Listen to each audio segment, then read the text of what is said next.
Nous sommes à la ferme Spittelhof, à 950 mètres d'altitude, dans l'est de la forêt noire. Hilda, komm. Komm.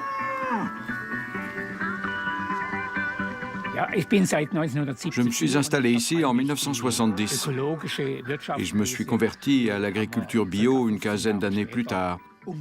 Vous voyez, ça a été un long cheminement pour en arriver là.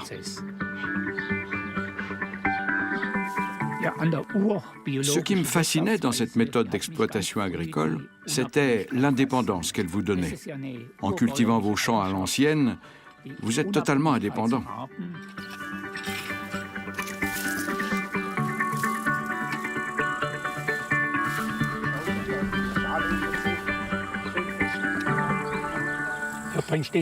C'est une belle récolte. Oui. J'ai pris des pétales de plantes annuelles, du bleuet et du souci. Je pense que ça ira comme ça. Je n'ai pas besoin de toutes les prendre. J'en laisse pour la reproduction et pour les abeilles. Ce mélange pose problème aux inspecteurs chargés de la certification bio. Pourquoi? En fait, on devrait tenir un journal des récoltes, où on ferait état de chaque poignée de pétales de souci qu'on récolte. En principe, ils devraient tous être estampillés bio dès le départ. On le fait pour beaucoup de choses, mais là... La certification bio est un concept qui découle de la production industrielle de masse. Alors, quand on a une telle diversité de plantes bio, ça pose problème. Parce que cette cohabitation de produits ne figure sur aucun formulaire. Et les agents du système ne savent pas comment gérer ça.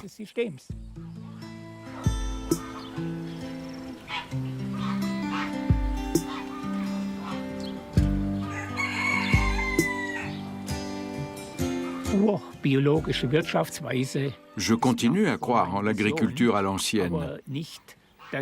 Mais je ne cautionne pas ce que la vaste entreprise de normalisation du bio en a fait.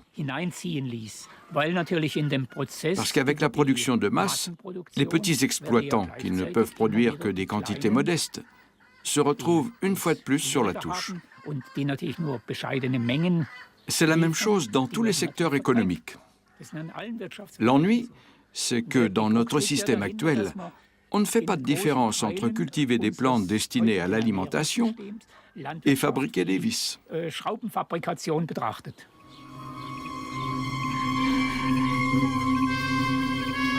Siegfried Diekle, agriculteur bio de la première heure, veut aujourd'hui sortir du système de certification bio.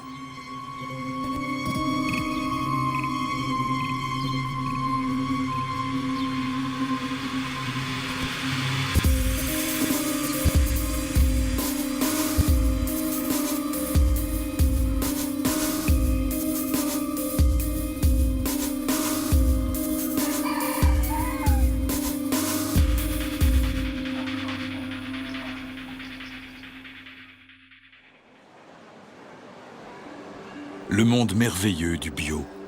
Des rayons entiers lui sont désormais consacrés. La branche enregistre 7 milliards d'euros de chiffre d'affaires en Allemagne. En Europe, on atteint les 21 milliards et la tendance est à la hausse. Le bio est vendeur. Les organisateurs du Biophare de Nuremberg présentent l'événement comme un salon pilote mondial des aliments biologiques. Avant, ce même salon était réservé aux produits de niche. À l'origine, le concept d'agriculture bio s'opposait à celui de gaspillage des ressources rattachées à l'industrie agricole conventionnelle. Mais les grands groupes agricoles internationaux se sont appropriés cette noble idée et l'ont dénaturée en lançant une fois de plus des productions de masse. Les logos bio nous promettent monts et merveilles, notamment une meilleure santé grâce à des légumes, de la viande et du poisson exempts de toute substance chimique, cultivés ou élevés dans le respect de l'environnement et des animaux.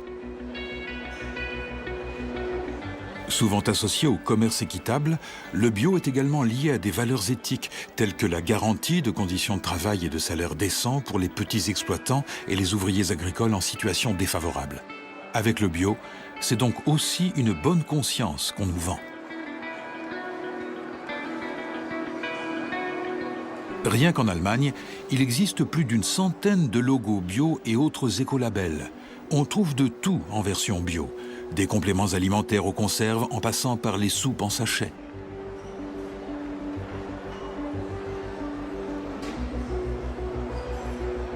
Quel est le prix de ce boom?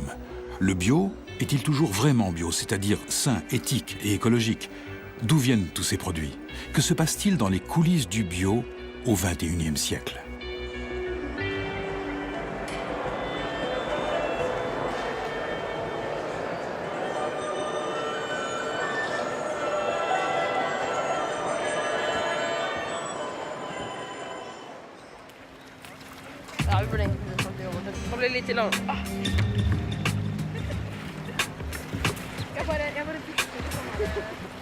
C'est la saison du cynorhodon en Norvège.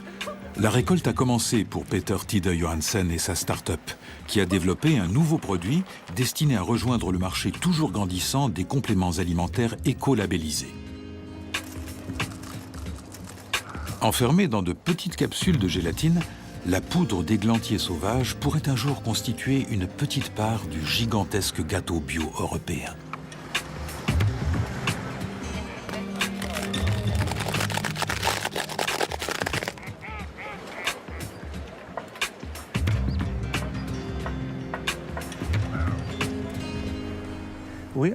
Nous récoltons des baies d'églantier sauvages. Nous en extrayons la poudre et nous en remplissons ces capsules. Cette poudre renferme toutes les propriétés naturelles des baies d'églantier qui sont cueillies sur place. C'est un produit 100% naturel. Nous souhaitons le commercialiser dans le monde entier. Nous avons rencontré une dame prénommée Marion qui travaille à présent pour nous en Allemagne, où elle essaye de trouver des partenaires commerciaux qui seraient intéressés par notre produit. Et de là, nous passerons peut-être à l'international.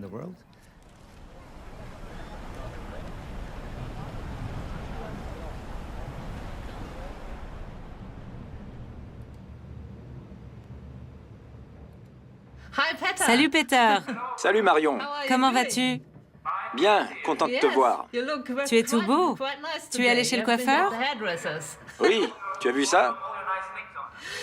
Écoute, je suis allée au salon bio de Nuremberg, comme tu le sais, et j'ai essayé de voir si on pouvait décrocher un logo bio pour notre cynorhodon. Oui. Dans mon dernier mail, je te demandais si tu avais la possibilité de décrocher un label bio directement en Norvège. J'en ai trouvé deux qui pourraient éventuellement faire l'affaire. L'un d'eux s'appelle DiBio ou DiBio. Je crois qu'il est reconnu par l'Union européenne. Parfait. Salut ton fils de ma part. Bye bye. Bye bye. Ce produit à base de baies d'églantier n'existe à l'heure actuelle qu'en Norvège. Et je le trouve formidable. Parce qu'il est vraiment issu à 100% de la nature sauvage norvégienne. Alors j'ai dit à Peter, tu sais quoi mon cher Peter, ton produit me parle. Je vais m'occuper de le commercialiser en Allemagne.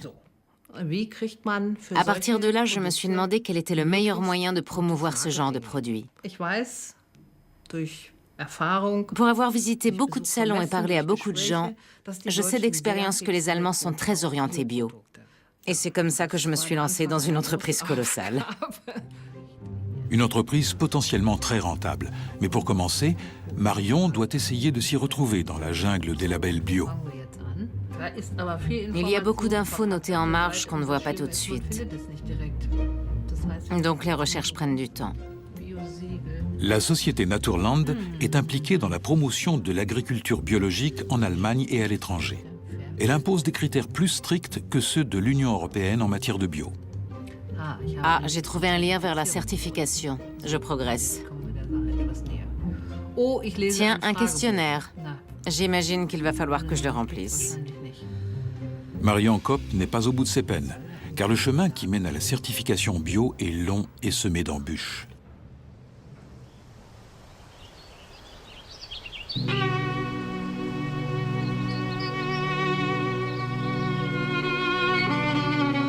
Le bio est un marché en pleine expansion. Les grands acteurs occidentaux de l'agroalimentaire avancent toujours plus vers l'Est en imposant leur idée d'une production bio-industrielle. Et ce, bien entendu, sans consulter les habitants des régions concernées, comme ces petits exploitants de la vallée de Artibaciu en Roumanie. On fait totalement abstraction de leurs traditions agricoles, qui menacent de disparaître face à cette concurrence totalement démesurée. Car pour survivre, les agriculteurs roumains n'ont qu'une solution, multiplier leur rendement. Willi Schuster, lui, continue à pratiquer l'agriculture biologique telle qu'il l'entend au sein de sa petite exploitation. Ce faisant, il veut simplement satisfaire ses besoins personnels et pratiquer un peu de vente directe. Sa devise, la lenteur. Regarde, ça c'est un paillage.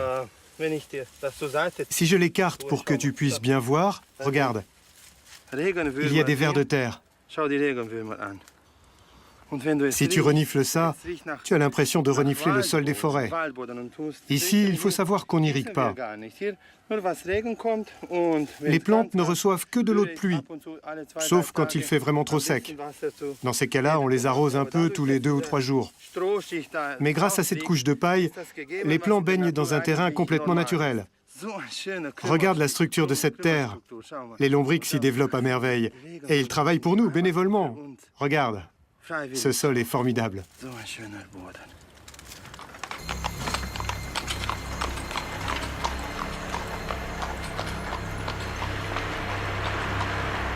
L'Union européenne dit vouloir combattre la pauvreté et la corruption et agir pour une meilleure répartition des richesses sur la planète.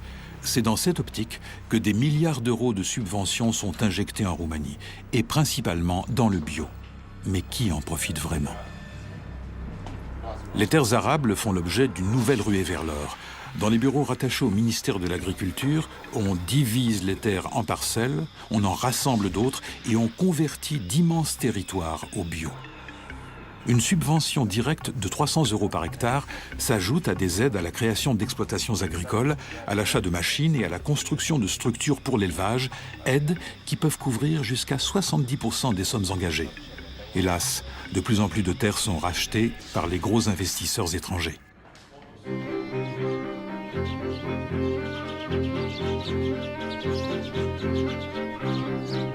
Rares sont les petits exploitants qui résistent à cette tendance. Willi Schuster fait partie de ceux-là.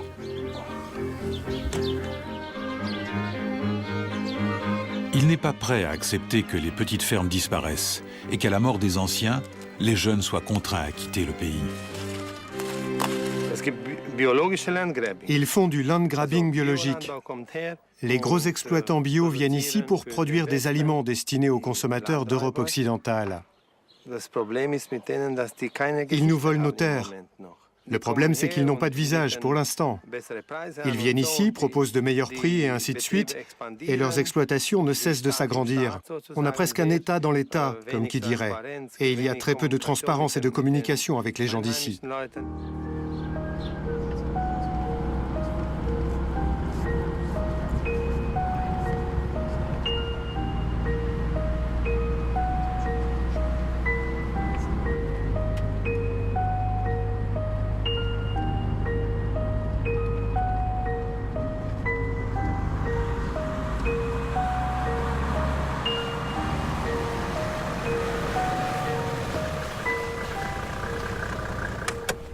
Theo Heini, ancien banquier d'affaires suisse, possède aujourd'hui plusieurs grandes entreprises et fonds d'investissement spécialisés dans le bio.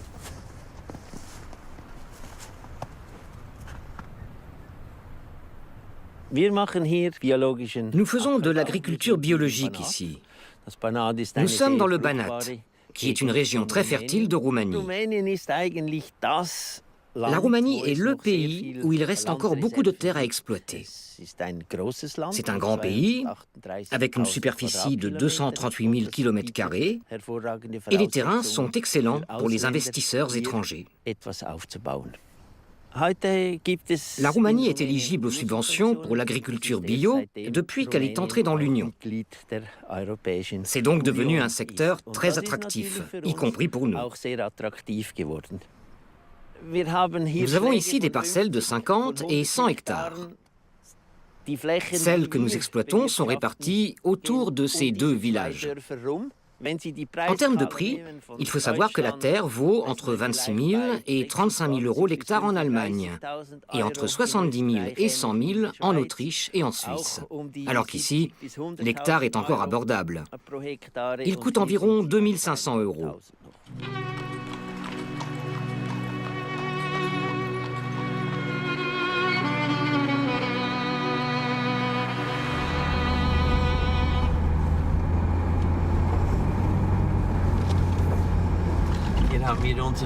C'est ici que nous entreposons nos machines.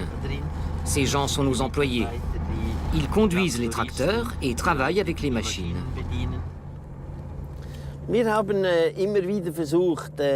Nous avons essayé à plusieurs reprises d'engager des Roms, mais ils ne sont vraiment pas assez fiables. Il y a des exceptions, comme pour tout. Nous en avons d'ailleurs embauché 2 à des postes fixes. Et ce sont des gens sur lesquels on peut maintenant vraiment compter. Vous savez, beaucoup de gens ne savent pas anticiper ici. Ils ne réussissent pas à collecter assez de bois pendant l'été pour se chauffer l'hiver.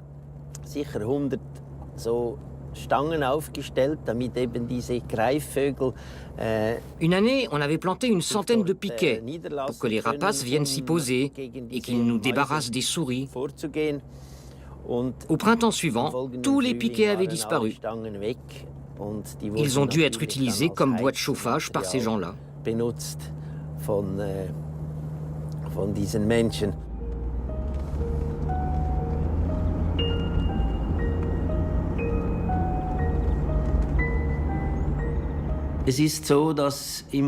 À l'heure actuelle, la demande en produits bio dépasse l'offre.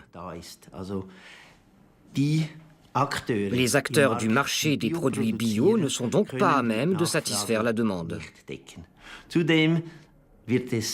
Acheter bio est de plus en plus tendance, dans toutes les classes sociales. Alors je pense qu'il serait vraiment dommage que nous ne puissions pas, nous, les acteurs du bio, répondre pleinement à cette demande croissante. L'ex-banquier suisse mise désormais tout sur le bio. Il a investi au bon moment dans les supermarchés bio allemands. Il a également acheté des terres cultivables en Amérique du Sud avec l'aide de bailleurs de fonds arabes. Aujourd'hui, il tente d'attirer les investisseurs en Roumanie. Mise au point d'un discours attractif dans les bureaux de Sibiu. Kai, Silvio, j'aimerais qu'on fasse une simulation d'entretien ensemble pour voir si notre argumentaire est convaincant. Je vais jouer le rôle de l'investisseur. Tout d'abord, nous lui montrerons les 3 véhicules d'investissement, c'est-à-dire la société par action allemande et les 2 fonds de Gibraltar, avec lesquels il investira dans ces 3, disons, sous-véhicules, que sont les sociétés foncières, l'agriculture et l'élevage bovin, avec Carpaten Meat. Ensuite, nous parlerons de la certification bio. Tu veux développer un peu, Silvio ? Notre société aide les investisseurs à obtenir la certification bio pour leur production agricole. Cela peut prendre de 1 à 3 ans en fonction des mesures qui sont prises sur les terres concernées. Après la conversion des parcelles à l'agriculture biologique, tout ce qu'on y produira sera automatiquement certifié bio. Merci beaucoup.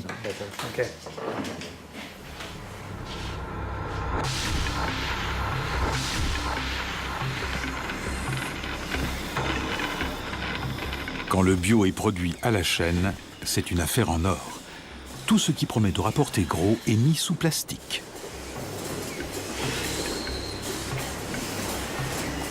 65% des consommateurs allemands de produits bio font aujourd'hui leurs courses dans les supermarchés hard discount.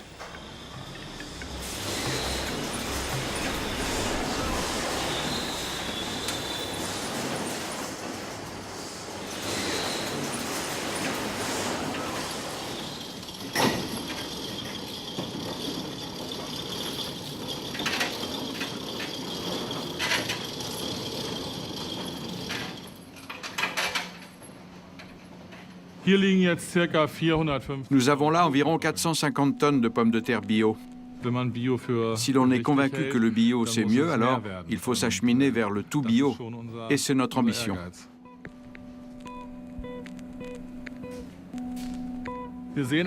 Sur les caisses, on note la variété des pommes de terre, le champ dont elles proviennent et la date de la récolte.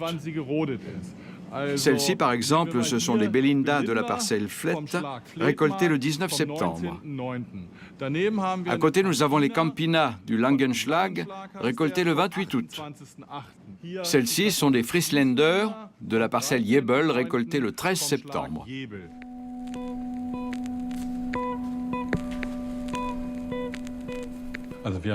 Nous nous sommes lancés dans les produits bio lorsque les supermarchés hard discount se sont mis à en vendre. Il nous a fallu faire attention à bien répartir nos productions. Avec 60 hectares, nous devions nous assurer d'avoir des réseaux de distribution suffisamment grands, sachant que notre but est de convertir la totalité de nos terres à l'agriculture bio. Les agriculteurs qui rêvent de produire bio à 100% et dans des volumes aussi ambitieux que ceux de Carsten Niemann doivent effectivement s'assurer que les chaînes de distribution suivront. Notons que dans ce cas de figure, le bio n'est plus un idéal, mais une nouvelle norme imposée par les supermarchés hard discount. Ce sont eux qui dictent les quantités, le calibre et la forme des fruits et légumes, de même que les prix d'achat et de vente. Les produits sont tous contrôlés avant leur mise sur le marché, selon des critères fixes. Par exemple, s'il y a un trou dans la pomme de terre, comme ici, elle ne peut pas être vendue. Même si elle est parfaitement bonne à manger, elle n'est pas dans la norme, alors il faut malheureusement la mettre de côté. Et ça ne vaut pas seulement pour des magasins comme Aldi ou Lidl, ça concerne tous les commerces qui vendent des pommes de terre, que ce soit ceux du groupe EDEKA ou Rewe ou Familia. En ce sens, il n'y a aucune différence entre les commerces, qu'ils soient hard discount ou non.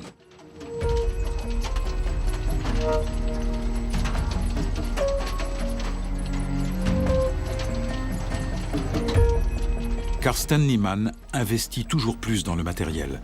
Récemment, il a fait construire un entrepôt frigorifique ultramoderne pour conserver ses pommes de terre bio et en vendre toute l'année, car les discounters sont impitoyables.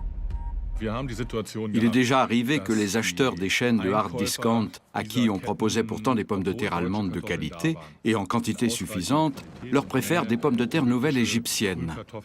Apparemment, ils peuvent en tirer un plus gros profit. Alors on s'est dit qu'il fallait faire quelque chose. Et on a offert une partie de notre récolte devant les points de vente de ce discounter. On voulait attirer l'attention des consommateurs sur le fait qu'on cultive d'excellentes pommes de terre en Allemagne et qu'ils n'ont pas besoin d'acheter des produits étrangers. Si nous produisons des aliments biologiques, ils ont toute leur place sur les rayons de nos supermarchés. Tant mieux pour les Égyptiens s'ils peuvent manger eux aussi des pommes de terre bio, mais qu'ils les gardent pour eux.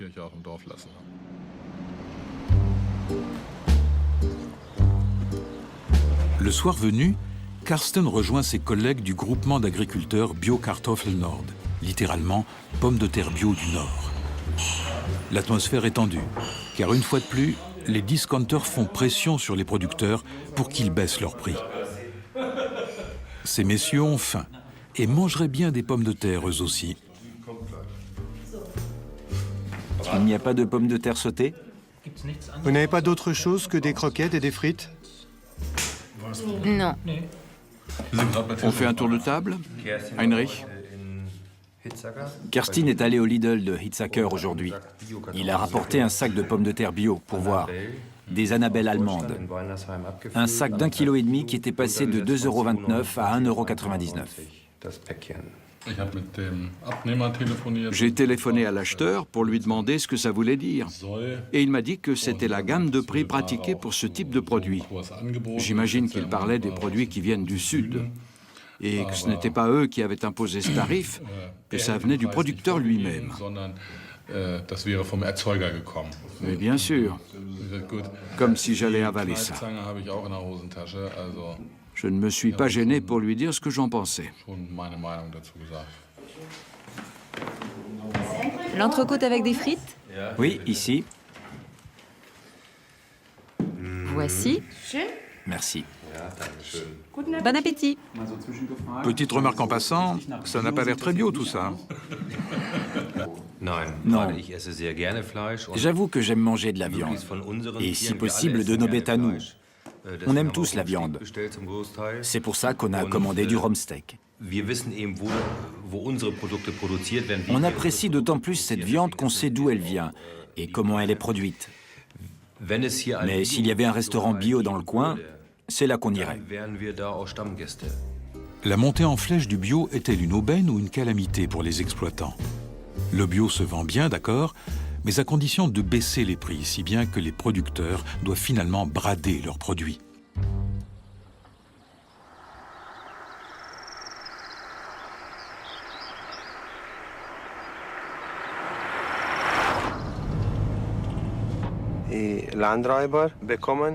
Ces gens nous volent nos terres et en plus de ça, ils reçoivent des subventions pour chaque hectare qu'ils nous volent. Et ils en volent des milliers. Par-dessus le marché, ils touchent une prime de conversion à l'agriculture bio, alors que ce sont eux qui en tirent le plus de profit. Les petits exploitants, même s'ils voulaient se convertir au bio, recevraient des subventions dérisoires par rapport à ce que ces gens gagnent.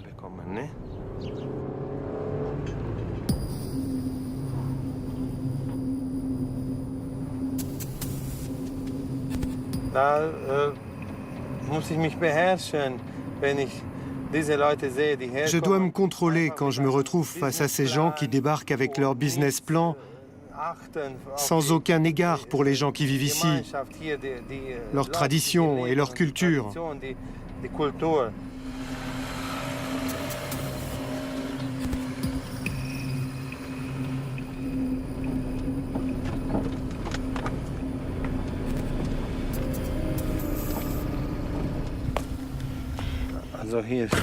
Cette route mène aux étables de Karpatenmit.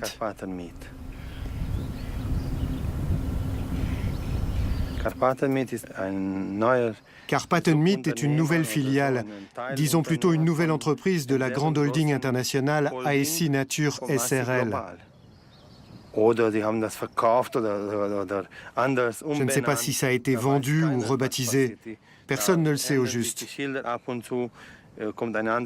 Ils changent de nom sans arrêt, mais on sait bien qui se cache derrière tout ça. Ce sont des banques d'investissement.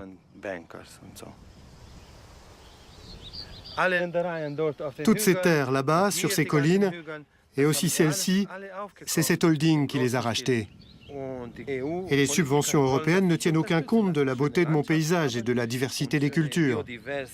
Résultat, les petits exploitants sont étranglés. Ce n'est pas juste.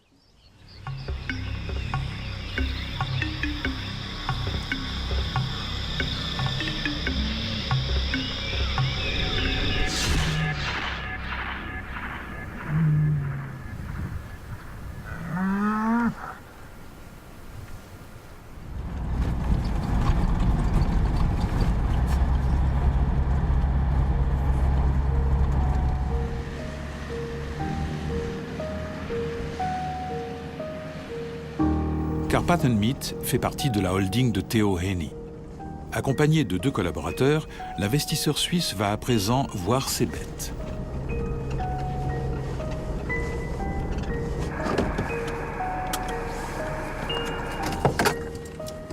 Le plus gros troupeau de vaches Angus d'Europe broute la bonne herbe des prés que Theo Henny a converti au bio grâce aux subventions européennes.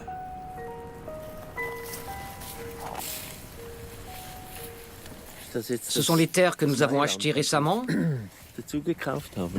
Oui, nous les avons clôturées cette année. Et tout ça, nous l'avons acheté, pas loué. Non, non, c'est notre propriété. Parfait. Et c'est lui, là, qui nous gêne avec ses moutons? Parfois, un peu. C'est pour ça qu'on a mis une clôture. Mais avec le temps, on apprend à cohabiter sans se gêner mutuellement. C'est une coexistence pacifique. Ces prés, cette nature, ces animaux, c'est un vrai bonheur. C'est une chance qu'on ait pu acheter ces terres avec l'aide des investisseurs pour en faire des entreprises rentables. Ça me fait vraiment plaisir. Que les investisseurs s'intéressent à ces terres et à ces animaux, c'est une vraie satisfaction. Ça n'a rien à voir avec ce que je faisais avant dans la finance, où tout était virtuel.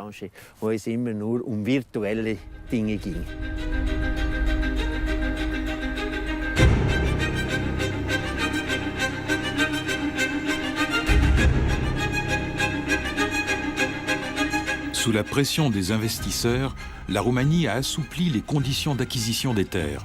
Les acheteurs n'ont plus besoin de faire preuve d'expérience dans le domaine agricole et ne sont plus limités en termes de surface.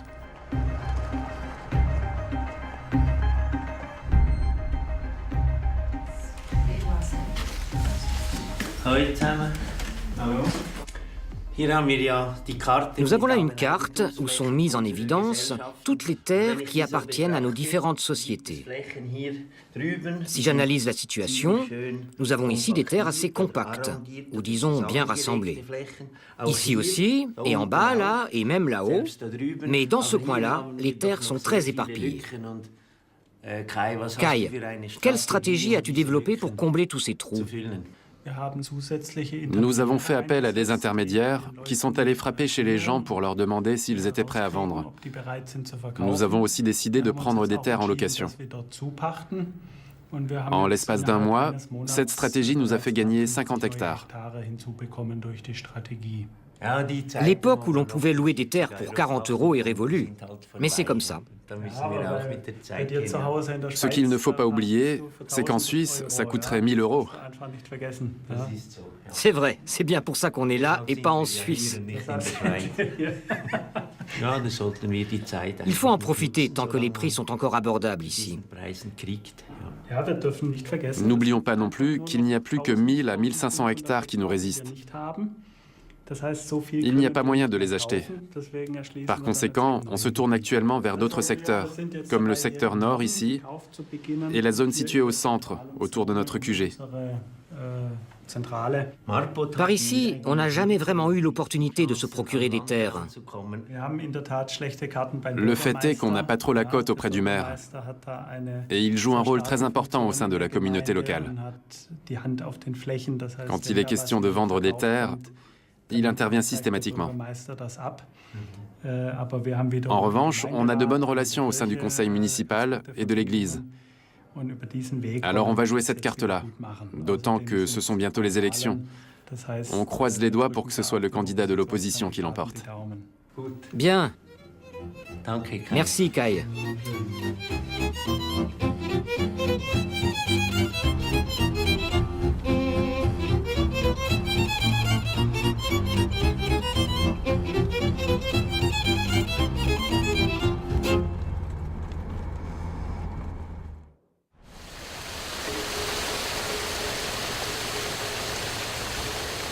Nous voici en Thaïlande, où les crevettes font l'objet d'élevages intensifs destinés au marché international.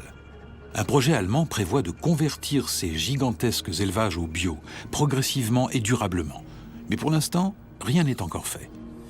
Les parcs à crevettes s'étendent à perte de vue. Le déboisement illégal de la mangrove se poursuit, tout comme la destruction des paysages côtiers, et on continue d'utiliser une énorme quantité de produits chimiques. Les eaux sont polluées, comme l'ensemble de l'environnement. Et les crevettes? Les pauvres bêtes sont souvent atteintes de maladies et meurent.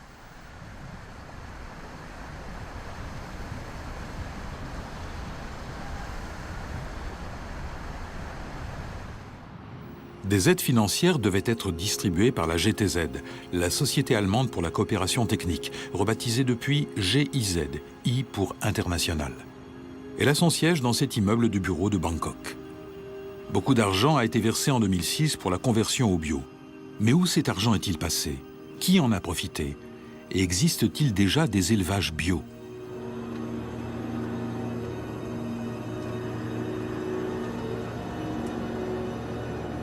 En quête de réponse, nous nous rendons à la Zurirat Farm, que nous avions déjà visitée en 2012. Les aides allemandes ont comme de juste profité aux plus gros producteurs de crevettes locales. Les nombreux petits éleveurs de la région n'en ont pas vu la couleur.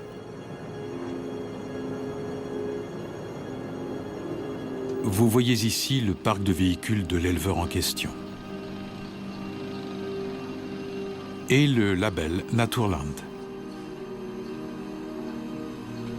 Le sous-directeur nous fait visiter son domaine et nous explique qu'il est très reconnaissant aux Allemands pour leur généreux soutien.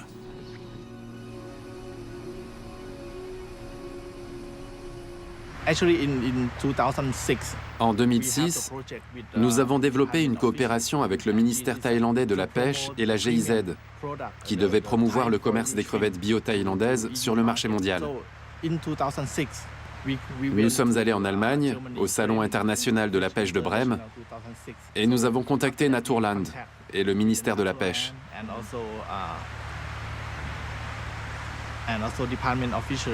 Naturland a envoyé des agents inspecter notre élevage en vue de la certification bio.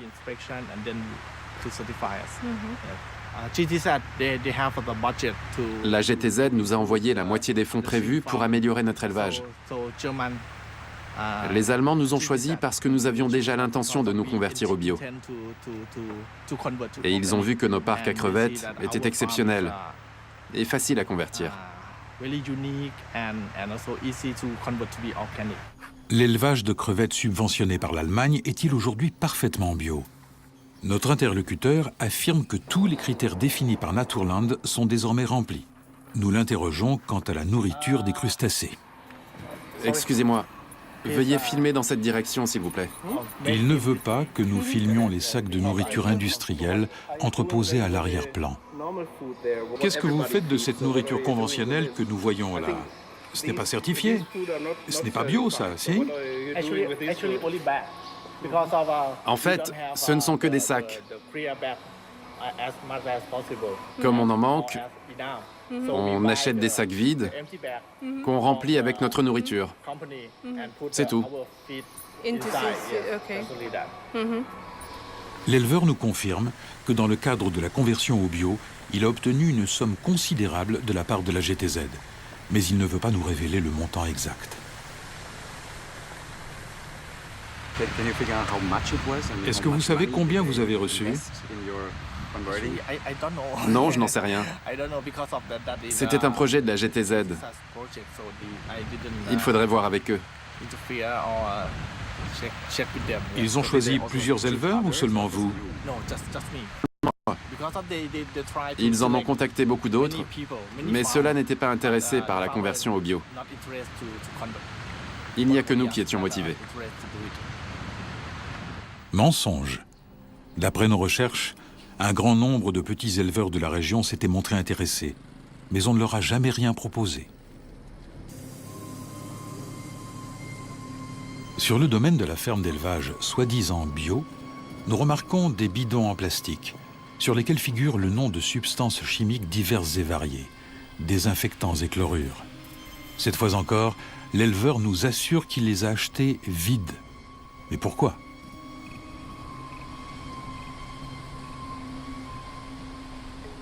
Nous avons rendez-vous à la GIZ à Bangkok. 15 mois se sont écoulés et nous voulons savoir si la Zorerat Farm a toujours la certification bio allemande.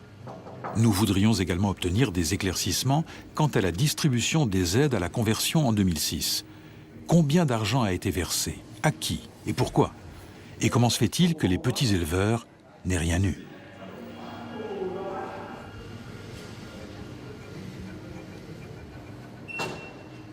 Nous avions rendez-vous à 13h. Nous sommes venus exprès d'Allemagne, mais le responsable que nous devions interviewer ne peut plus nous recevoir. L'entretien aurait soi-disant été annulé par email, email que nous n'aurions pas reçu à temps.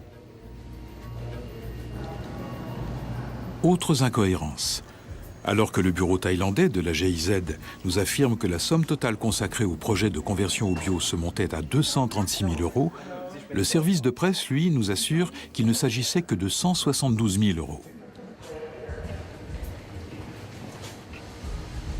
D'autre part, la GIZ prétend que les dirigeants de la Zorerat Farm n'ont rien touché, l'argent ayant été injecté dans le conseil.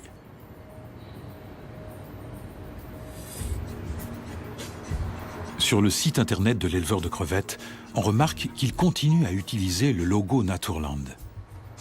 Pourtant, l'association nous apprend qu'il lui a été retiré depuis longtemps, à titre temporaire, du fait que les critères n'étaient pas tous remplis. Le label bio a donc été utilisé frauduleusement. Nous comprenons maintenant pourquoi toute cette histoire est aussi embarrassante pour les personnes impliquées dans le projet. Nous retournons à la Zorerat Farm qui nous avait assuré avoir procédé à la conversion au bio grâce aux aides généreuses de l'entreprise allemande. En arrivant, nous constatons à notre grande surprise que l'entreprise a maintenant des locaux flambant neufs.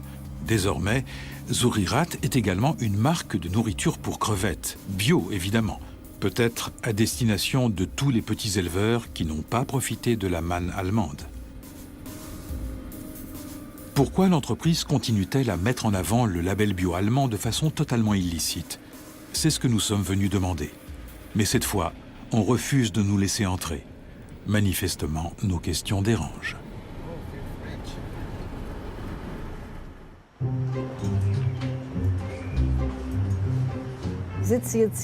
Je suis à Munich, où j'ai rendez-vous dans un petit moment avec un responsable de chez Naturland, pour savoir quelle sera la prochaine étape du processus de certification bio.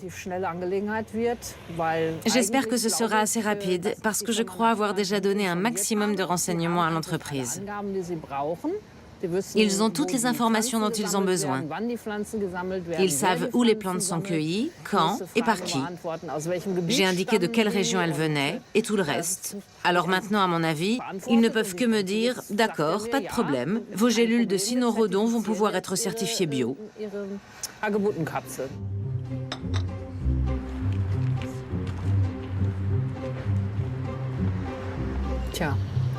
Et combien ça va nous coûter? Bonne question. Jusque-là, ça m'a coûté beaucoup de stress, beaucoup de temps, beaucoup de voyages, etc.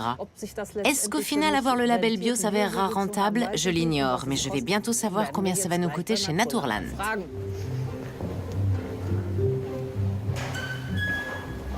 Madame Kopp? Oui, c'est bien moi. Bonjour, Monsieur Kor. Le cynorhodon norvégien. Oui, c'est ça. Merci de prendre le temps de me recevoir. Mettons-nous à l'aise, je vous en prie. Merci. Asseyons-nous. Vous m'avez envoyé le formulaire. Oui, Merci beaucoup. de rien. J'aurais encore quelques questions. D'accord? Vous cueillez donc des cynorhodons. Oui. Avez-vous précisé qu'il s'agissait de la variété Rosa canina? Est-ce qu'un botaniste l'a certifié? Je pense que oui. La femme de mon partenaire est biologiste, diplômée. Bien. Malgré tout, il nous faudrait une identification botanique exacte, ce qui n'est pas toujours facile pour cette variété-là. Vous écrivez plus loin, nous cueillons environ 25,5 de la quantité totale. J'imagine que vous vouliez écrire 25%. Oui, c'est une faute de frappe. Entendu. Donc, en clair, vous cueillez environ 25% des cynorhodons de cette région. Non, nous en laissons 25%. Vous en laissez 25%, d'accord. Vous respectez donc les règles. Vous dites que vous encapsulez le produit de votre cueillette. Concernant cette transformation, il faudra voir avec ma collègue. Je m'occupe moi-même uniquement de ce qui touche à la production. Attendez, quand vous dites production, Dans votre cas, il s'agit de cueillette sauvage. vous appelez ça production? Oui, Pour moi, la production, ça inclut la cueillette, le nettoyage, le séchage et la mise en gélule. pour Naturland, dans votre cas, la production concerne uniquement la cueillette sauvage. La mise en capsule relève du processus de transformation. Et pour cela, je vous renvoie à ma collègue. Donc même si vous validez la phase de cueillette, ça ne me servira à rien. Du fait que je ne compte pas vendre les cynorhodons tels quels dans le commerce, mais sous forme de gélules, Exact, vous avez besoin de valider l'étape numéro 2. pour laquelle je dois payer une deuxième fois. Absolument. Les frais de certification correspondent à la commission que nous facturons pour le droit d'utiliser le logo Naturland. Cette commission s'élève à 75% du prix de vente hors taxe. Pardon, 0,75%. Oui, j'allais le dire. Pardon, pour le coup, la facture serait corsée. Donc, 0,75% du prix de vente hors taxe et 1% pour la transformation. Un inspecteur d'un organisme de contrôle européen viendra vous rendre visite en même temps qu'un contrôleur de Naturland.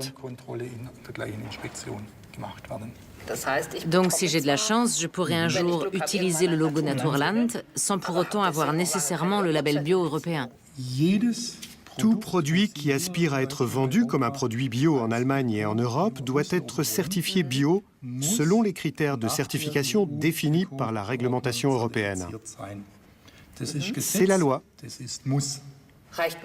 La certification européenne ne suffit pas. Il me faut aussi le certificat Naturland. Ce n'est pas une obligation. Tout dépend du marché visé et du degré d'exigence de vos partenaires commerciaux en termes de certificat. Est-ce qu'ils veulent promouvoir votre produit en tant que produit validé par Naturland ou par un autre organisme de certification? Ou est-ce que le label européen leur suffit? Dans ce cas, ils n'ont pas besoin d'un autre logo. Je n'ai donc pas besoin des deux.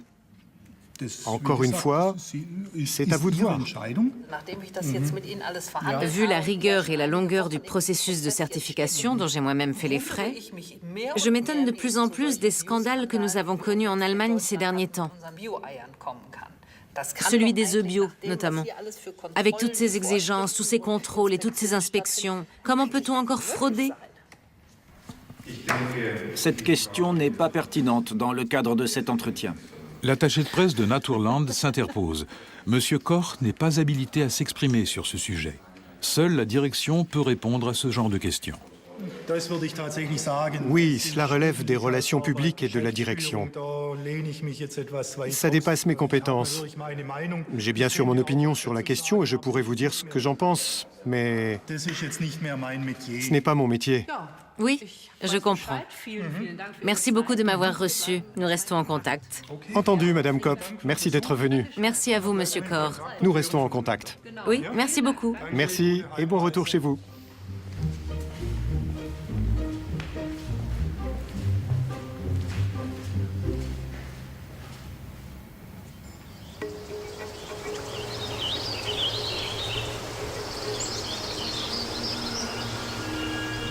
En Chine aussi, le bio connaît un véritable boom. Ce vaste pays est l'un des plus gros producteurs mondiaux de produits certifiés bio. Il exporte un peu partout, y compris en Europe. Mais qui contrôle tout cela? Les organismes de contrôle européens sont chargés de veiller à ce que les denrées en question soient conformes à la norme européenne. Nous avons rencontré Kolja Braun de l'organisme de contrôle allemand Ceres. Le marché du bio chinois est assez dynamique. Ceres a beaucoup de dossiers en cours là-bas. Plus de 200, je crois. Mais la Chine est également connue pour être assez en retard sur pas mal de plans. Nous verrons bien ce que je découvrirai aujourd'hui.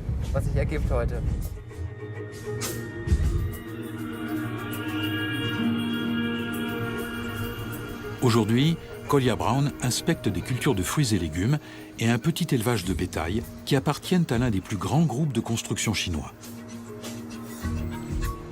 Les exploitants sont prévenus de la visite. On a constitué un comité d'accueil. Ce qu'on produit ici n'est pas destiné à la consommation des employés de l'exploitation. On l'envoie directement à de hauts responsables du parti à Pékin. Et à l'avenir, on voudrait exporter.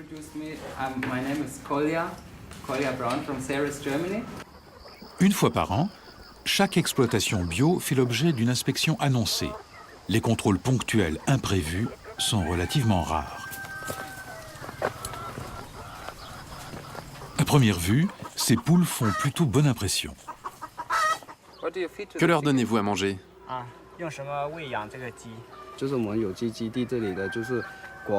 Un accompagnateur chinois traduit. Kolja Braun n'est pas satisfait.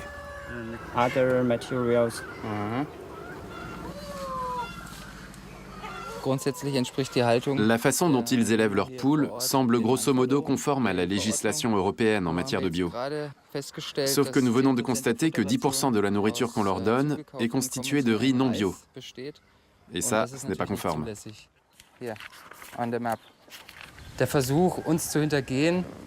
Ce n'est pas la première fois qu'on essaie de nous tromper. Et c'est d'ailleurs pour cela que nous nous rendons sur place pour vérifier qu'ils respectent bel et bien tous les critères.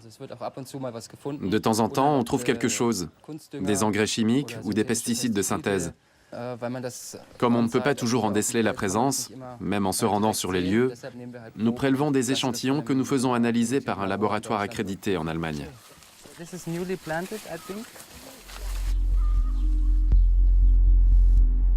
Chine, l'agriculture doit trouver sa place entre une industrie galopante et un développement urbain fulgurant, sachant que cette croissance entraîne une pollution massive.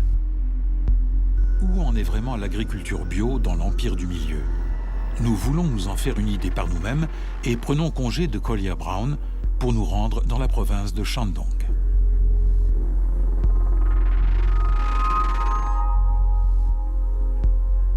Ceci est un réservoir d'eau destiné à l'irrigation. De plus en plus d'exploitations agricoles chinoises souhaitent prendre le train du bio en marche, convaincus qu'il y a là un filon potentiellement très lucratif. Mais les sols sont problématiques. Des décennies durant, ils ont été fertilisés à grand renfort d'engrais chimiques. Et pour venir à bout des dégâts causés par l'agriculture intensive, que fait-on? On les fertilise à nouveau massivement.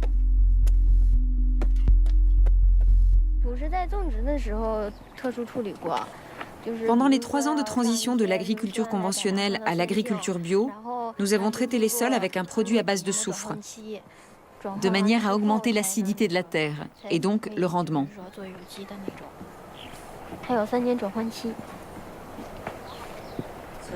Pour s'assurer de meilleurs rendements, les futurs exploitants bio utilisent volontiers des engrais azotés soufrés, comme le sulfate d'ammonium. Mais leur forte concentration en soufre peut nuire aux sols, qui deviennent excessivement acides et donc moins fertiles. Le directeur nous explique que ce sont loin d'être les seuls engrais bio qui existent sur le marché. Il y a des entreprises qui fabriquent des engrais officiellement biologiques, mais dans lesquels est rajouté un tas de choses. Récemment, l'une d'elles nous a proposé de mettre quelques additifs chimiques dans nos engrais pour qu'ils soient moins chers et plus efficaces. Nous y avons réfléchi, mais finalement, nous avons refusé d'acheter ces produits, car ils ne peuvent plus être très bio après tout ça. Au final, ce sont des engrais de synthèse. Un peu plus loin, nous faisons la connaissance de Liu Xiang. Lui aussi s'essaie au bio. C'est très grave ce qui se passe dans notre pays. L'an dernier, il y a eu des cas de fraude massive chez BioInver. Ils en ont même parlé à la télévision quand le scandale a éclaté. L'entreprise a utilisé des pesticides, en particulier l'aldicarbe, qui est hautement toxique pour l'homme. Et quand on pense aux œufs, 99% des œufs vendus comme bio ne le sont pas. On ne peut faire de l'agriculture réellement bio que dans 2 régions, sur les hauts plateaux du Xinjiang et au Tibet. Pourtant, il y a des produits bio en vente partout, à Pékin comme ici. La plupart sont frauduleux. Il n'y a bien que l'étiquette qui soit bio. Les certificats bio peuvent s'acheter? Bien sûr. C'est justement ça le problème. Sheng Xiang est à la tête d'une autre exploitation bio.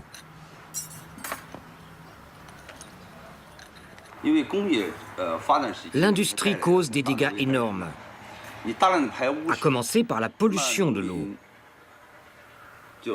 Et c'est cette même eau que les agriculteurs comme nous doivent ensuite utiliser pour irriguer leurs champs, leurs plantations de fruits, de légumes. Tout le poison que l'eau contient est donc transmis à notre nourriture. L'industrie pollue les domaines agricoles. Et par conséquent, les produits de l'agriculture nous polluent, nous qui les mangeons. C'est un cercle vicieux. Et c'est la même chose dans l'agriculture bio, par exemple à Weifang. L'ajout de substances chimiques n'est qu'un moindre problème. La pollution de l'eau est bien pire. L'eau du puits est souvent aussi blanche que le lait. L'environnement est en pleine mutation. L'eau et l'air sont en train de changer radicalement de composition. Et que peut-on y faire? Rien. Sauf si on est très riche ou très célèbre. Je connais quelqu'un qui emporte une bouteille d'oxygène partout avec lui.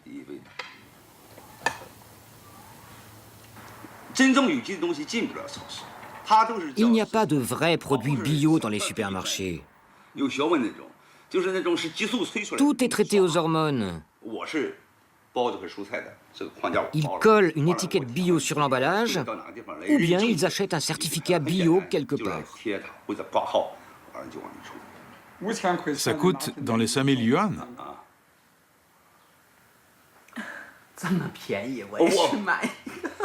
Je peux t'en trouver un pour 2000 yuan. 2000 yuan, cela fait à peine plus de 200 euros.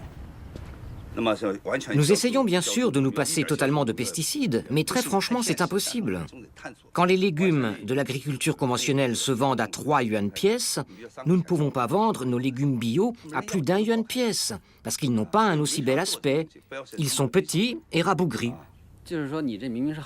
Alors, le bio n'est pas rentable? Non. C'est pour ça que je dois à nouveau employer des produits chimiques. S'enrichir via le bio reste du domaine du rêve pour les petits exploitants. Une autre serre de la province de Shandong. Ici aussi, les exploitants s'essaient à ce qu'ils appellent l'agriculture bio. Mais il est clair qu'on utilise des produits chimiques ici aussi.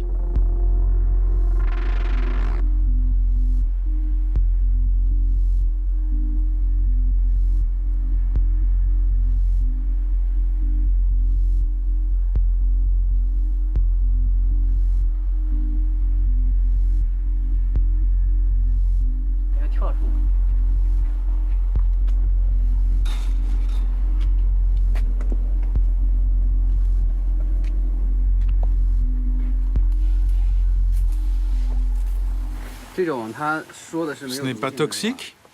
Non, ou très peu. Vraiment, ce n'est pas nocif pour l'homme. Nous sommes à une distance raisonnable. Et je répète qu'il s'agit d'extraits de plantes.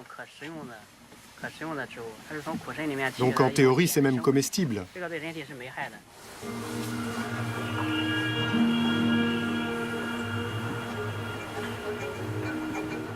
Nous retrouvons Collier Brown. Entre-temps, il a inspecté plusieurs négociants qui exportent des marchandises certifiées bio. À Guangdong, il y a eu un incident. C'était une plantation de bananes où ils utilisaient du glyphosate sur les sols laissés en jachère. L'emploi de cet herbicide est flagrant. On ne peut ni le camoufler ni revenir en arrière. Donc ils avaient recours au glyphosate, qu'on appelle parfois Roundup. C'est un désherbant total, c'est-à-dire qu'il détruit tout et met les sols à nu, pour ainsi dire. J'ai trouvé des bouteilles de glyphosate sur le terrain, donc il est évident qu'il a été utilisé de façon intentionnelle.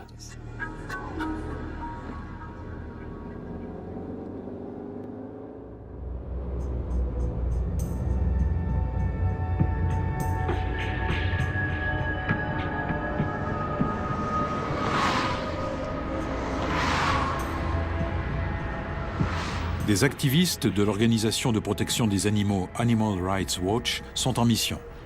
Ils se filment eux-mêmes et commentent leur action en direct. Nous récupérerons la vidéo à leur retour. Leur destination, une ferme d'élevage de dinde soi-disant bio, quelque part en Allemagne.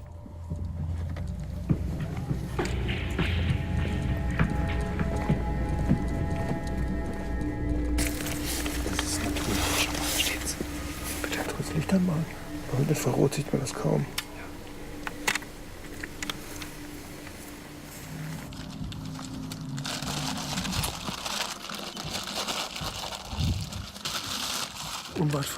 Non loin d'ici, à une centaine de mètres de nous, il y a une discothèque où les gens font la fête. C'est une situation un peu grotesque, mais tant pis. On y va quand même.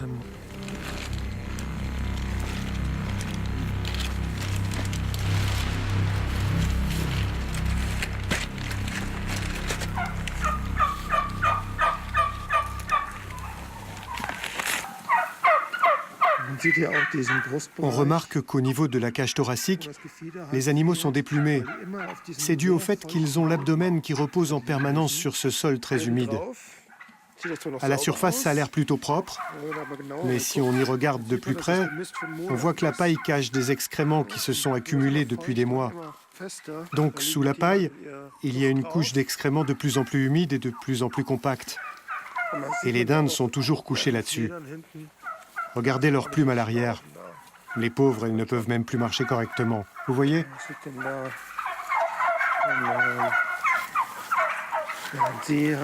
Cette plume-là, elle a dû la coincer quelque part, si bien qu'elle s'est retournée. Ça doit lui faire très mal. D'ailleurs, regardez-la. Elle ne bouge pas. Elle ne peut même plus se lever, vous voyez? Et le pire, c'est que ces dindes pourraient encore être sauvées.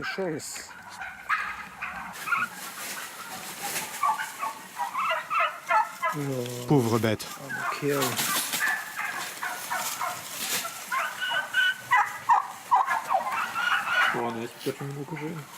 C'est vraiment moche.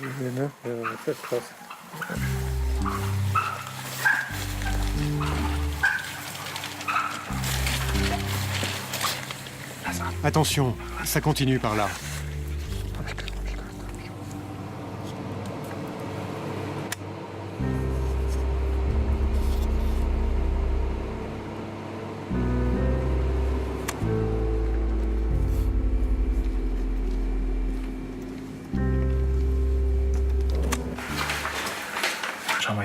Regarde, ils ont noté le nombre de dindes qui sont mortes jour après jour.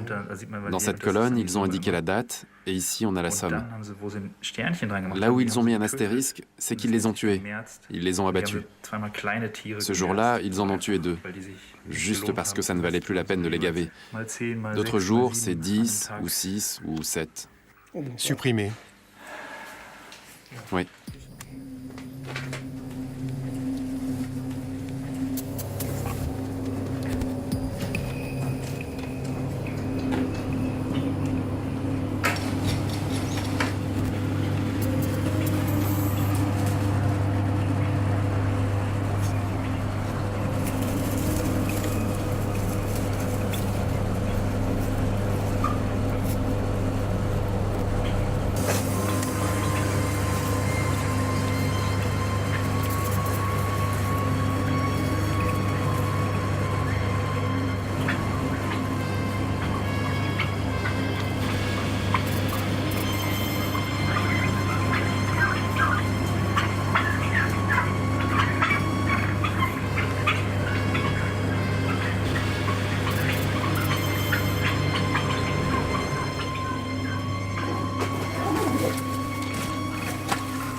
Nous avons rendez-vous avec les 3 activistes à un endroit convenu afin de réceptionner les images qu'ils ont filmées.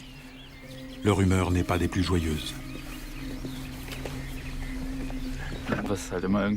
Ce qui est dur après ce genre de mission, c'est de se retrouver à l'air libre et de se dire qu'on aura beau faire tout ce qu'on pourra, entreprendre toutes les actions possibles, ces animaux resteront là-dedans jusqu'à ce qu'on les transporte quelque part. Il y avait aussi des caisses remplies d'animaux morts. Oui, des sortes de grosses poubelles. 3. Remplies à ras-bord de cadavres. Et ça, c'est bio. Après avoir visionné ces images, Naturland a interdit à l'éleveur d'utiliser son label. Mais celui-ci continue à vendre ses dindes comme de la viande bio, selon les normes européennes. À la suite d'une série de scandales liés à son label, celui des œufs contaminés, des poules pondeuses et de ces dindes élevées dans des conditions effroyables, Naturland a décidé de nommer un délégué au bien-être animal. Cela suffira-t-il? Non, répondent les défenseurs des droits des animaux, car avec l'élevage intensif, la production de viande bio est partie d'un très mauvais pied.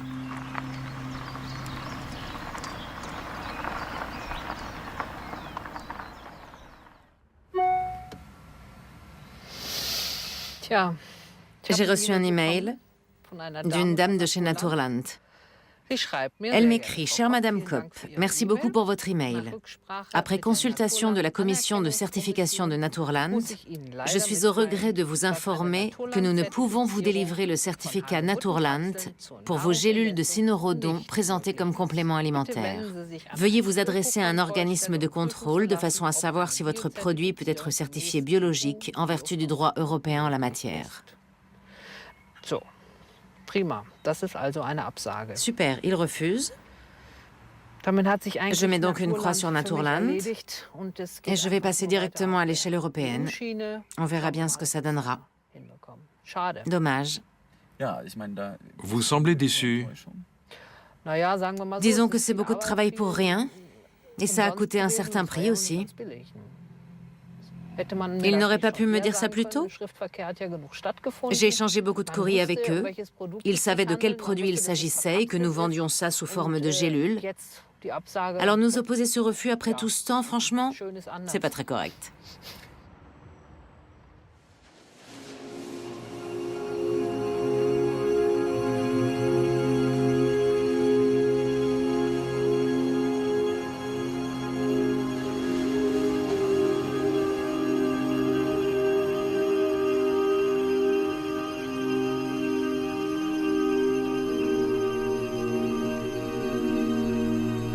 El Mar de Plástico, comme la surnomment les Espagnols.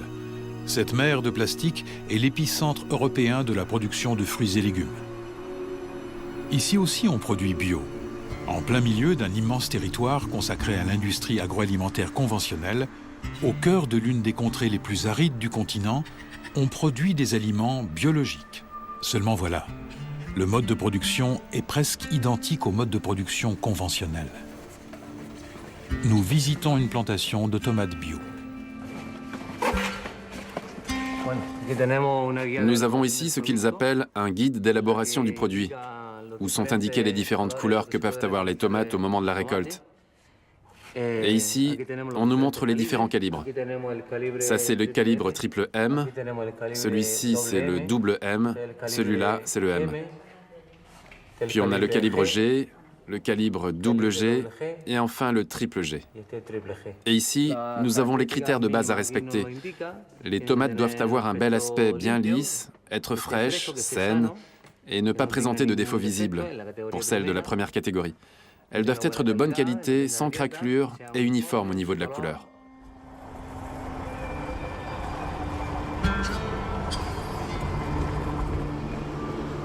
José Ángel Navarro travaille pour un organisme espagnol de certification bio. Il vient lui aussi inspecter la plantation de tomates de José Miguel Castillo.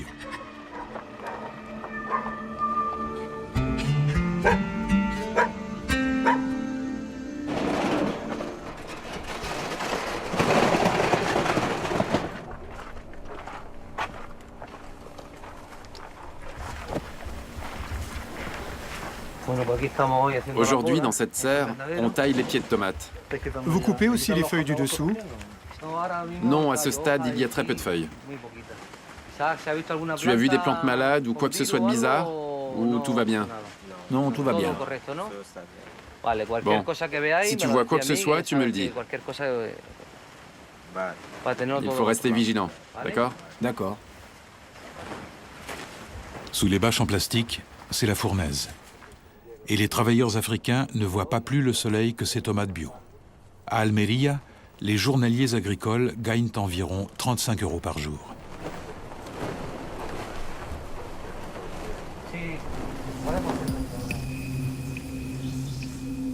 L'eau, un bien si précieux dans cette contrée aride d'Andalousie, ruisselle en continu. Il faut 180 litres d'eau pour produire 1 kilo de tomates. Le niveau de la nappe phréatique ne cesse de baisser dans la région.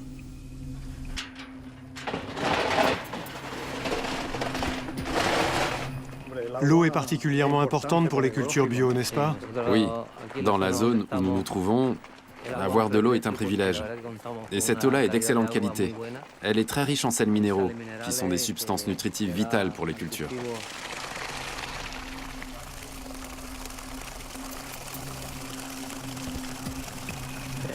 Tu n'as donc pas de problème avec cette eau? Non, aucun. Nous la contrôlons régulièrement. Elle vient de notre puits et elle est renouvelée chaque jour. C'est celle que nous consommons et nous n'avons jamais eu de maladie liée à l'eau. Il n'y a vraiment rien à craindre.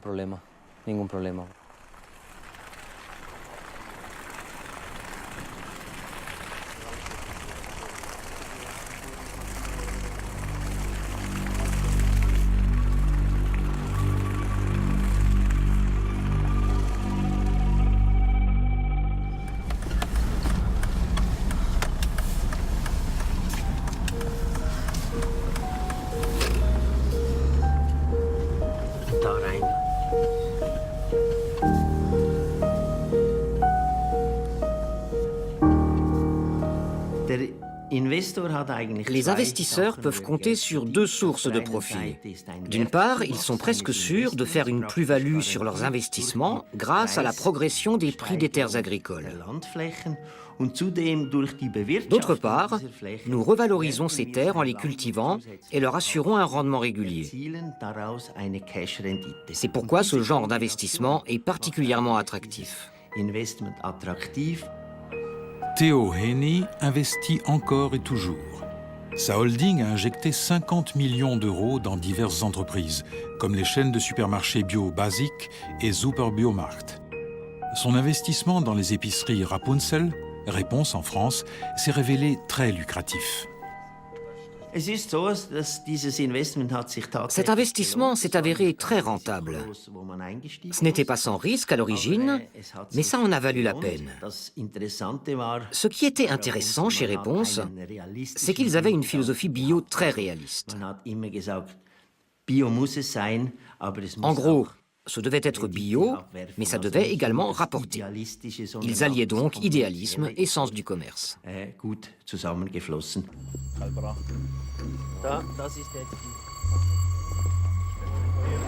Nous voici dans les étables de Karpatenmeet, ces gigantesques stations d'engraissage où l'on prépare les vaches à l'abattoir. Theo Henny nous avoue que la viande de bœuf produite ici n'est pas certifiée bio, car l'élevage est trop intensif. Mais il est prévu que cela change, nous assure-t-il. Seuls les animaux destinés à la reproduction pèsent à l'air libre sur ces grands champs bio de Roumanie qui ont vu le jour grâce aux subventions européennes. Le bonheur de Theo Henny serait parfait s'il n'y avait pas tous ces moutons qui broutent sans vergogne l'herbe de ces champs.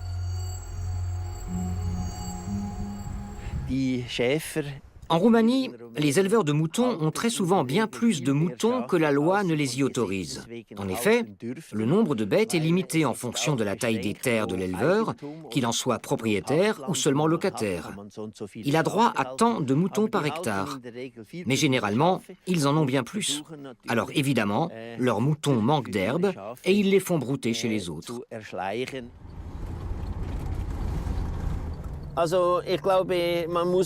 Je suis d'avis que la loi doit être appliquée.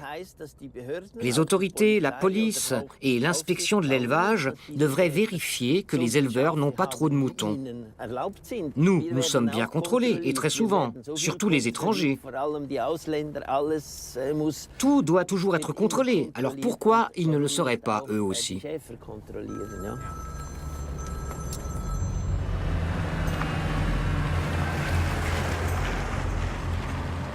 Tel David contre Goliath, Willi Schuster continue à se battre pour faire vivre sa petite exploitation bio, non seulement menacée par le gros investisseur Theo Henny, mais aussi par la montée en puissance des biotechnologies. Les grandes multinationales comme Monsanto ou Pioneer font des affaires en or avec le maïs transgénique. Ces OGM sont une vraie plaie pour l'agriculture biologique, au même titre que les insecticides. Willi Schuster attire notre attention sur une fromagerie qui se targue de produire de la feta bio. Elle appartient à la société ASI Land, qui regroupe toutes les entreprises de Theo Henny en Roumanie. L'entrepreneur suisse a trouvé le moyen de tirer parti des brebis de son voisin encombrant. Il utilise leur lait pour fabriquer de la feta bio. Personne ne vient contrôler où pèsent les moutons. Alors, comme ils ont l'opportunité de se fournir en lait à moindre coût ici, ils ne se gênent pas. Et ils déclarent ce lait comme étant bio, même si les bêtes ont brouté l'herbe des prés où on a pulvérisé des insecticides. S'agit-il donc d'une appellation bio frauduleuse ? Un petit exploitant approche. Il vient de livrer. Est-ce que vous produisez bio? Oui. Et que donnez-vous à manger à vos bêtes l'hiver? De la luzerne et des graines. Enfin, ce qu'on trouve. Du maïs aussi, parfois. Mais le maïs, vous devez l'acheter. Oui, on l'achète. Où ça? Au marché? Oui. C'est moins cher d'acheter du maïs que d'en produire. Ah oui? Dans ce cas, et vous dites que vous produisez bio? Oui.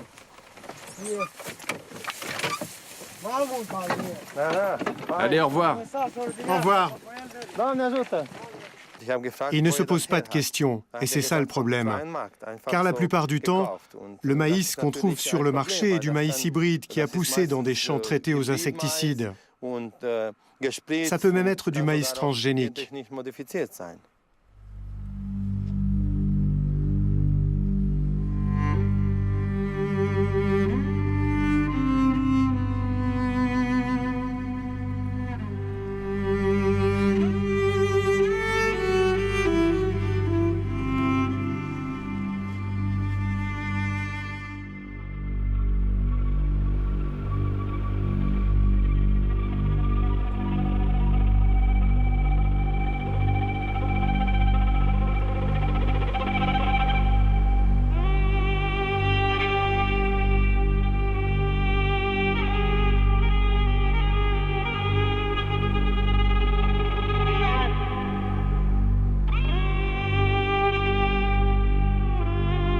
Les chabolas, ou les bidonvilles d'Almeria. C'est dans cet univers de plastique jonché de détritus que vivent les ouvriers agricoles qu'on exploite pour assurer l'approvisionnement constant des supermarchés hard discount en fruits et légumes bio bon marché. Les habitants de ces bidonvilles n'ont pas l'eau courante. Celle-ci est réservée aux tomates. La plupart de ces travailleurs viennent d'Afrique de l'Ouest ou du Nord.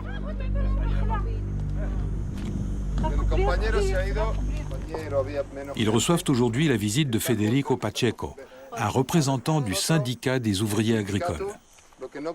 L'idée, ce n'est pas que je vienne ici constater les problèmes et puis salut, j'envoie la télé et l'affaire est réglée. Non, non, non, non. Je travaille pour 35 € la journée. Et cette année, je parle au chef et il me dit qu'il n'y a pas de travail. Il m'a remplacé par quelqu'un qui n'a pas de papier. Comme ça, il n'a pas besoin de le déclarer. Alors ça lui coûte encore moins cher. Moi, je lui coûte 10 € par jour de charge patronale. Mais où on va comme ça? Ils veulent se débarrasser des anciens et les remplacer par des nouveaux qui reviennent moins cher. Beaucoup d'entre nous n'ont pas de travail, d'autres n'ont pas de contrat. La Croix-Rouge passe parfois nous donner 1 kilo de sucre ou 1 litre d'huile, mais c'est rien. C'est pour ça que quand vous êtes 5, 10 ou 15 à travailler dans la même entreprise, il faut vous unir et défendre votre cause ensemble avant d'être mis à la porte.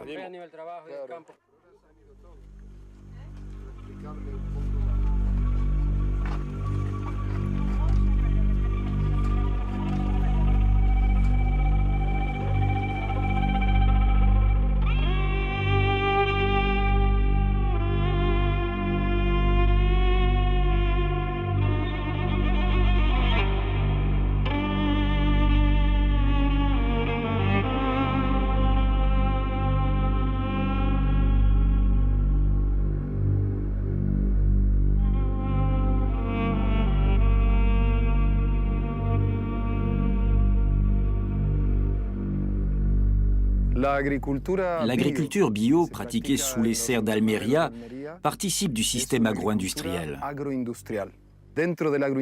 Or, dans le cadre agro-industriel, on ne pourra jamais avoir de véritable agriculture écologique, parce que le modèle de l'agriculture conventionnelle est transposé en mode soi-disant bio, c'est-à-dire qu'au lieu d'utiliser les produits chimiques conventionnels, on les remplace par des produits certifiés bio, qui viennent de je ne sais quelle raffinerie de pétrole néerlandaise à des milliers de kilomètres de là. Les fruits et légumes sont cultivés de manière intensive. C'est de la monoculture. Ils exploitent la main-d'œuvre et ils acheminent les produits par camion aux 4 coins de la planète.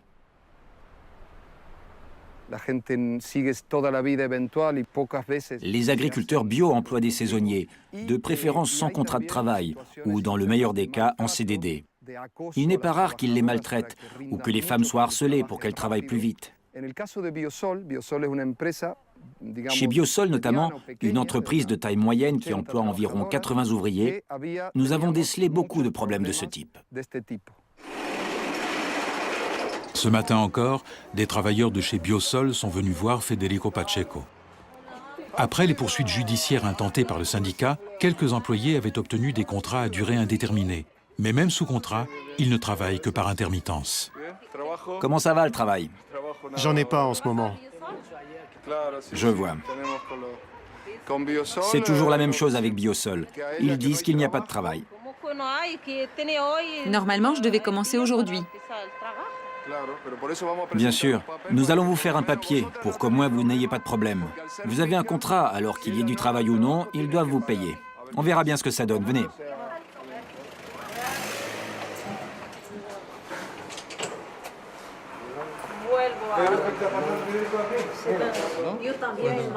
Ils m'ont donné un avertissement. Je travaillais dans la plantation de concombres, avec une Espagnole et 2 Lituaniennes. Le chef est venu me voir et m'a dit « Señora, vous travaillez trop lentement ».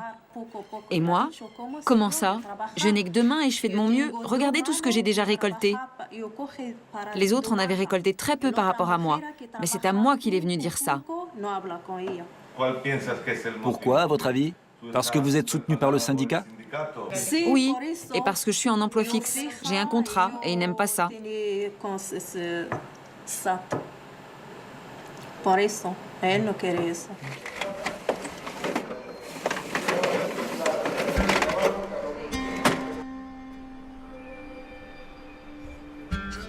Ici, tous les producteurs de fruits et légumes ont recours aux travailleurs à bas salaire.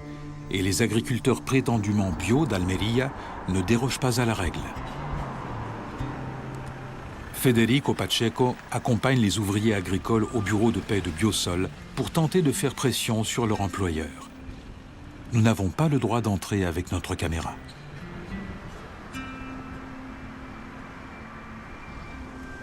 Quand ils ressortent de là, les ouvriers ont à nouveau du travail. Pour quelques heures.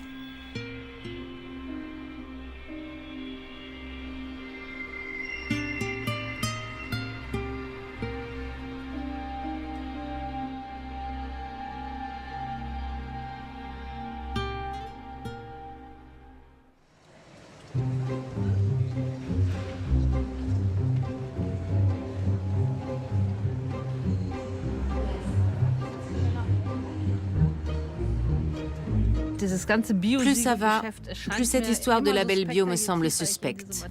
Tout cela manque de transparence. Rien n'est très clair dans la réglementation.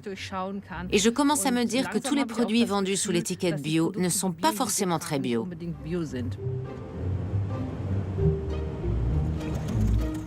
Marion Kopp va enfin rencontrer son partenaire Peter en chair et en os. Leur complément alimentaire à base de cynorhodon n'a toujours pas obtenu de label bio.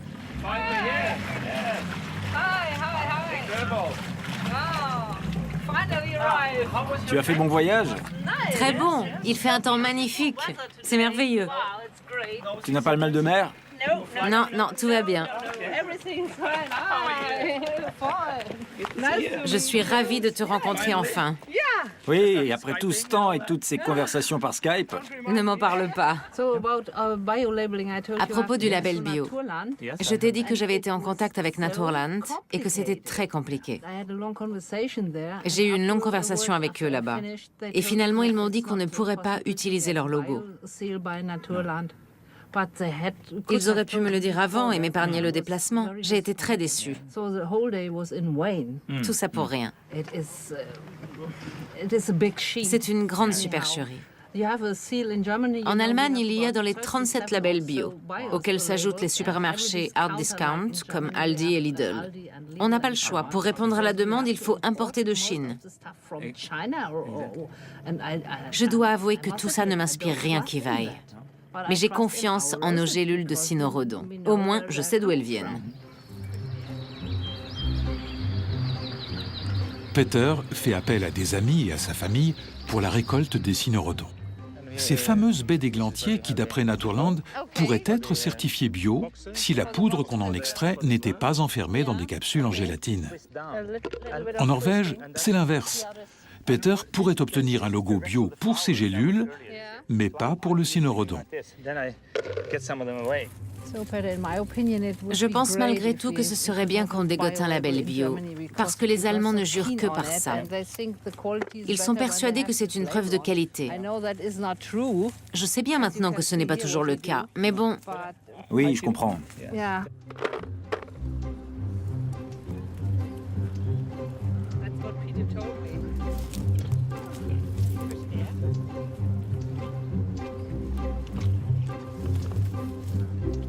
Je suis convaincue que les ventes décolleraient en Allemagne si un label bio était imprimé sur l'emballage du produit.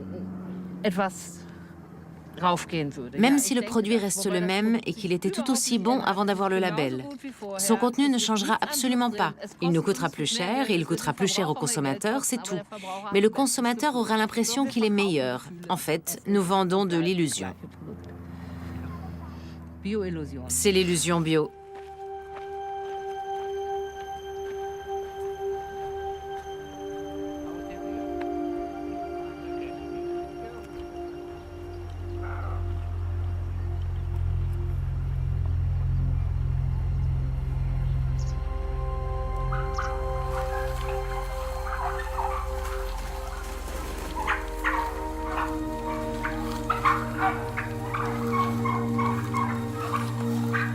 Il ne faut pas se fier aux labels imprimés sur les produits.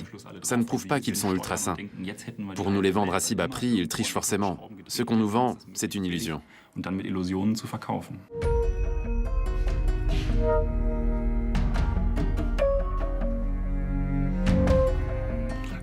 Quand on est convaincu des vertus du bio et qu'on veut aller vers le 100% bio d'ici à X années, cela veut dire qu'à terme, il faut qu'on soit à même de nourrir 81 millions de personnes avec des fruits et légumes bio et de tous les convaincre de consommer bio. Or, dans ce cas, on ne peut pas s'en remettre à de petites structures indépendantes. On est obligé de recourir aux grands systèmes de distribution, et donc au commerce de gros et de demi-gros, et aux supermarchés.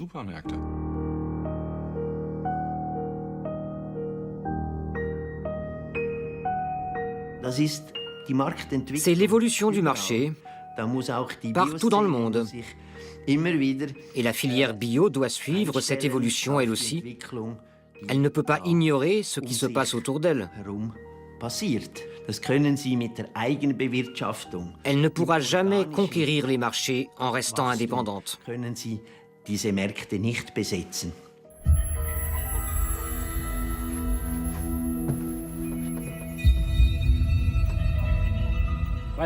Ce qui me chagrine profondément, c'est que l'agriculture biologique a perdu son éthique. Elle a abandonné ses valeurs fondatrices pour se soumettre finalement au système de l'économie de marché. Pourtant, les valeurs qu'on défendait à l'origine, la philosophie prônée par les pionniers du bio, devraient être prêchées plus que jamais aujourd'hui, à l'heure où on s'inquiète du changement climatique, de la raréfaction des ressources énergétiques et ainsi de suite.